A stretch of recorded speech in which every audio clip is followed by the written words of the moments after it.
বলছে দুর্গা আমি তো বুঝতে পারিনি এই গন্ডগোল ঘটবে। তাহলে ভোলানাথ দেখুন, সেই ভোলানাথ ওই গত রাতে শিব চতুর্দশী হয়ে গেছে বাবা। ভোলানাথ খুব অল্পে সন্তুষ্ট হয়, খুব অল্পে। ভোলানাথের মহত্ব, এই তত্ত্ব, কৃষ্ণ তত্ত্ব যদি ভাগবত সিদ্ধান্তে যদি কেউ যদি জানে, সেটা একমাত্র ভোলানাথ, আর দ্বিতীয়ত কেউ নয়, সেটা মাত্র ভোলানাথ। যাই হোক, বাবাজি উনি এসে বলে গেলেন যে বাবু এখানে অনেক অদীক্ষিত মানুষ আছে, যারা দীক্ষা নেয়নি, তাদের অদীক্ষিত বলা হয়। অনেক লোক দীক্ষা নেয়নি, তারা দীক্ষা যেন নেয়, এবং দীক্ষা নিলে কি হয় একটু যদি বলে দাও খুব ভালো। তাহলে আমাদের ভাগবত সিদ্ধান্ত অনুযায়ী সবকিছু মানতে হবে বাবা।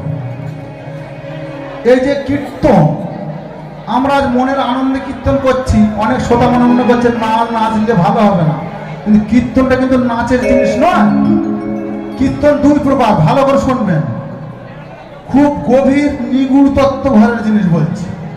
কীর্তন দুই প্রকার। কি? এই জাগতিক জগতে একটা নাম কীর্তন হয়, আর একটা পদাবলী কীর্তন। আমরা পদাবলী কীর্তন গাইছি, আর আমাদের আগে যারা ওই হরিনাম করে গেল না, ওটা হলো নাম কীর্তন বলা হয়। এই দুটো নাম আমাদের জগতে। আর পুরাকালে নারদমণি ওই পদাবলী কীর্তন গাইতেন, গীত বাদ্য নৃত্য যাতে আছে, পদাবলী কীর্তন। আর একটা কীর্তন কি ছিল, সেটা হচ্ছে ভাগবত কীর্তন। সেটা ওই সুখদেব গোস্বামী পরিবেশন করেছিল ভাগবত কীর্তন, আর শ্রবণ করেছিল রাজা পরীক্ষিত। এই পরীক্ষিত এত বড় বংশের রাজা, চন্দ্রবংশের রাজা হয়ে মাটিতে বসে কীর্তন শ্রবণ করেছিল। মাটিতে বসে, ওই চেয়ারে বসে নয়, ভালো করে রেশম 17 ইঞ্চি এই চট ভালো করে কাপড় বিছিয়ে নয় বাবা। ব্রহ্ম সাপ হয়েছিল, 7 দিনের মধ্যে মৃত্যু হবে। ছুটে গিয়ে ব্রহ্মকুণ্ডের তীরে সুখদেব গোস্বামীর কাছে ওই কীর্তন শ্রবণ করে, ভাগবত কীর্তন। সেটা কিন্তু পদাবলী কীর্তন নয়, ভাগবত কীর্তন। তাহলে ওই সুখদেব গোস্বামী কি বলেছিল, যে হে মহারাজ শোনো, পরীক্ষিত শোনো, তুমি যে কান্না কাঁদছো, তোমার যে ব্রহ্ম সাপ হলে 7 দিনের মধ্যে মৃত্যু হবে, তুমি মৃত্যু ভয়ে কাঁদছো। এই তো মৃত্যু ভয়ে কারা কাঁদে? যারা জানে না তারা কাঁদে, যাদের তত্ত্ব জ্ঞান নেই, যারা তত্ত্ব যারা বোঝে না তারাই কাঁদে। তুমি তত্ত্ব জানো না বলে কাঁদছো, মায়ার কান্না। তুমি যেটা কাঁদছো মায়ার কান্না। কেমন না, রাজ্য সম্পদ, সন্তান আদি, সিংহাসন সবকিছু ফেলে আমার 7 দিনের মধ্যে চলে যেতে হবে, আমার ব্রহ্ম সাপ হয়েছে, কিভাবে মুক্তি পাবো, তুমি কাঁদছো। কিন্তু ওই কান্নাটা কান্না না। তোমাকে কাঁদতে হবে কিভাবে? কৃষ্ণ বলে কাঁদতে হবে। মায়ার কান্না পরিত্যাগ করে কৃষ্ণ বলে কাঁদো, আমি তোমার সঙ্গে কাঁদবো। হ্যাঁ, হে গুরুদেব, তাহলে মুক্তি পাবো কিভাবে? বলে তোমাকে ভাগবত শ্রবণ করতে হবে, হরিনাম শুনতে হবে, কৃষ্ণ নাম শুনতে হবে। হে গুরুদেব, এত বড় বড় গ্রন্থ থাকতে তুমি ভাগবত শোনার কথা আমাকে বলছো কেন? ভাগবতে কি আছে? তখন সুখদেব গোস্বামী বলেছিল, শোনো, রাধা কৃষ্ণ লীলা কথা ভাগবতে রয়েছে গাথা, অকামনা ভক্তিলতা ভাগবতেই তা মেলে। হিন্দু ধর্মের যেসব গ্রন্থ, তার মধ্যে যে সিদ্ধান্ত, কালী কৃষ্ণ কমলাকান্ত, যার গ্রন্থে সে শ্রেষ্ঠ, ভগবান বা ভগবতী শ্রেষ্ঠত্ব, তাদের প্রতি ভাগবতে যে ভক্তি, তাদের ভক্তের ভাগবতের প্রথম শ্লোক বলছি বাবা, অন্যদিকে মন দেবেন না। ভগবানকে পেতে হলে পাওয়া যায় ভক্তি, হলে সেই ভক্তির সন্ধান মেলে ভাগবতের পাতায়। যে ভক্তি নাই পুরাণ বেদে, সেই ভক্তিতে রাধা কাটে। তাই ব্রজলীলা শ্যামচাঁদে ধরল রাধা। শোনো, অখণ্ড রস প্রেম তরঙ্গে থাকে রাধা কৃষ্ণ সঙ্গে। আরো যদি লীলা রঙ্গে গোবিন্দ পাঠায়, জন্ম হয় তার ভক্ত করে, প্রেম তরঙ্গে বেড়াই দিলে হা কৃষ্ণ গোবিন্দ বলে সে মহানন্দের। শোনো বলে কি তাই তোমার মৃত্যুকালে শোনাই রাধা কৃষ্ণ লীলে, ডুবলে কৃষ্ণ প্রেমে শরীরে থাকে না মৃত্যু হয়। রাধা কৃষ্ণ করে স্মরণ কারো যদি ঘটে মরণ, কাটিয়ে আসে ভববন্ধন কৃষ্ণ চরণ পায়। তাহলে মৃত্যুর আগে যদি কৃষ্ণ কথা মুখে বলা যায়, পরের জন্মটা কিন্তু কৃষ্ণ ভক্ত হয়ে জন্মানো যায়। কোন কৃষ্ণ ভক্ত মায়ের গর্ভে জন্মানো যায়, কৃষ্ণ ভক্ত হয়। কিন্তু মৃত্যুর সময় যদি মায়া যদি পিছু না ছাড়ে, যেটা চিন্তা ভাবনা হবে মৃত্যুর সময় যে চিন্তা করে মরবে সেই জন্যই প্রাপ্ত হতে হবে, ভাগবত সিদ্ধান্ত। শাস্ত্র বলছে দেখুন বাবা, আমরা জানি মরে গেলে হয়ে যাবে, হ্যাঁ, যত যা চিটিংবাজি বাটপাড়ি চুরি বেঈমানি যা কিছু করি এই জন্মটা পেয়েছি করেই যায়, এসব কথা কান দেবো না। কিন্তু না, ভুল। আমাদের জন্মটা 3 জন্মের চেন থাকে, সিস্টেম আছে বাবা। এ জন্মে কোনো কিছু কর্ম যদি করে যায় পরের জন্মে মানুষ হয়ে জন্ম নেব।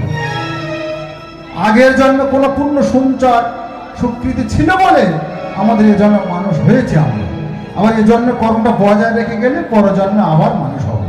এই 3 জন্মের চেন থাকে, হ্যাঁ। তা সুখদেব গোস্বামী বলছে, শোনো, তুমি যে মরে যাবে তোমার দেহটা পরিত্যাগ হবে। তুমি কাঁদছো কেন? মায়ের কান্না কাঁদছো কেন? নৈলং ছিন্নং শস্ত্রাণি নৈলং দহতি পাবক ন চৈনং চোদয়ং তুমি ন শোষই তোমার। তোমার দেহটা ক্ষয় হয়ে যাবে, দেহটা শেষ হয়ে যাবে। দেহটা কাটা যায়, আগুনে পোড়ানো যায়, জলে ভাসিয়ে দিয়ে যায়, কিন্তু দেহের মধ্যে একজন দেহী আছে। আমাদের সেই দেহীকে জানতে হবে, চিনতে হবে।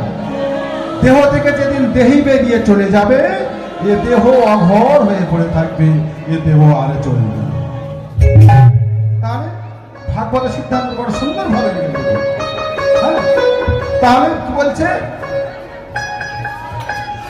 আমাদের মৃত্যুর পরে দেহটা মাত্র পরিবর্তন, আর আত্মাটা পরমাত্মার সঙ্গে মিলিত হয়। আমাদের এই জীবাত্মা পরমাত্মার সঙ্গে মিলিত হয়, তার চরণে গিয়ে পৌঁছে যায় বাবা। আবার যদি পূর্ণ সঞ্চয় থাকি আবার পৃথিবীতে ভগবান পাঠিয়ে। তাহলে দীক্ষা নেওয়ার যে ব্যাপারটা কি, দীক্ষা নেওয়া মানে মুক্তি পাওয়া, দক্ষতা অর্জন। দীক্ষা নেওয়া মানে কি, নিজের হাতে জল শুদ্ধি হয় বলে অনেক মানুষ বলে দীক্ষা নেয়নি তার হাতে জল গ্রহণ করব না। আমাদের প্রথম গুরুকে পিতামাতা, প্রথম গুরু পিতামাতা সর্বশাস্ত্রে কয়, দ্বিতীয়তে শিক্ষা দীক্ষা গুরু জানিবে নিশ্চয়। প্রথম গুরু পিতামাতা সর্বশাস্ত্রে কয়, শিক্ষা এবং দীক্ষা গুরু দ্বিতীয়তে কয়, আর তৃতীয় গুরু হলো জগৎবান্ধব, সবাই জানিবে নিশ্চয়। জগতের 3টে গুরু। তাহলে আমাদের পরম্পরার হিসাবে পিতামাতা আমাদের প্রথম গুরু, সেই গুরু চরণ আশ্রিত হয়ে আমাদের শিক্ষা এবং দীক্ষা গুরুর কাছে অনুগত হতে হবে। দীক্ষা গুরু, ভগবান বললেন আমার হাতে নাম বড়, নাম হতে ভক্ত বড়। ভগবান বললেন আমার নামকে যদি কেউ ধিক্কার দেয় আমি সহ্য করতে পারবো, কিন্তু সেই নামের থেকে আমার ভক্ত বড়, ভক্তের যদি প্রহার হয় আমি সহ্য করতে পারবো। প্রহ্লাদ সর্বদাই হরিনাম করত। প্রহ্লাদের উপর যখন অত্যাচার করেছিল হিরণ্যকশিপু, ভগবান সহ্য করেনি। ভক্তের উপর অত্যাচার ভগবান মেনে নিতে পারে না। তাহলে দীক্ষা না নিলে ভগবানের কাছে যাওয়া যায় না। গুরু ধরতে হবে। গুরু হচ্ছে আমাদের চেতনার আলো। রামকৃষ্ণ বলেছিল, শোন, গুরু না ধরলে কিচ্ছু হবে, গুরু ধরতেই হবে। বিবেকানন্দের মতো শিষ্য পেয়ে বলছে গুরু ধরতে হবে, শোন শালা শোন, গুরু না ধরলে কি হয় জানিস? বলে গুরুদেব বলো কি হয়? তুমি যে বলছো গুরু না ধরলে কিচ্ছু হবে না, আচ্ছা জগতে সব মানুষ সমস্ত ভক্তরা কি গুরু ধরে ভগবান পেয়েছিল? বলে শোন, গুরু না ধরলে কি হয় আর গুরু ধরলে কি হয় বলি শোন। শোন, ওই যে গঙ্গা দিয়ে ওই জাহাজ যাচ্ছে তাই তো? বলে হ্যাঁ। শোন, ওই জাহাজটা চন্দননগরে যেতে কতক্ষণ সময় লাগবে বল? বলে কেন 2 ঘন্টা সময় লাগবে। আচ্ছা ঠিক আছে। আচ্ছা ওর পিছনে যে ওই ছোট নৌকা আছে কখনটা না পারি বাবা গুরুদেব, ওই ছোট নৌকার 10 থেকে 12 ঘন্টা সময় লাগবে। ঠিক ঠিক ঠিক বলেছিস। আচ্ছা এইবারে বলতো, ওই ছোট নৌকা যদি ওই জাহাজের পিছনে যদি বেঁধে দেওয়া যায় কতক্ষণ সময় লাগবে? বিবেকানন্দ বলেছিল গুরুদেব, ওই জন্য লোকে তোমাকে পাগল বলে। কেন না, ছোট নৌকা ওই জাহাজের পেছনে বেঁধে দিলে জাহাজের গতিতে ঘাটে গিয়ে পৌঁছে, এটা তুমি জানো না? রামকৃষ্ণ বলছে শালা আমি তো জানি, আমি তো জানি বলে তোকে জিজ্ঞাসা করছি। আমি জানি তুই জানিস না। শোন, ছোট নৌকা যেমন স্টিমারের পেছনে বেঁধে দিলে 2 ঘন্টায় ঘাটে পৌঁছে যায়, তেমনি ওই গুরুদেবের দেহটা হচ্ছে ভজনযোগ্য দেহ। গুরুদেবের দেহ ভজনযোগ্য দেহ। অভক্ত শিষ্য তারও দেহটা যদি গুরুদেবের চরণে আশ্রয় করা যায়, ওই গুরু কৃপা বলে গোবিন্দ চরণে পৌঁছে। তাহলে দীক্ষা নেওয়ার কারণ কি? আমরা দীক্ষা নিয়ে দীক্ষা মন্ত্র সময় মতো জপতে পারি না। সংসারে যে মায়ার সংসার, সংসারের তাড়নায় আমরা ঠিকঠাক জপতে পারি না। তাহলে গুরু যদি কৃপা করে, জপি আর না জপি, গুরু যদি ভালো হয়, গুরু যদি কৃপা করে, ওই গুরু কৃপায় ওই অভক্ত শিষ্য গোবিন্দ চরণ চলে যান। তাই বল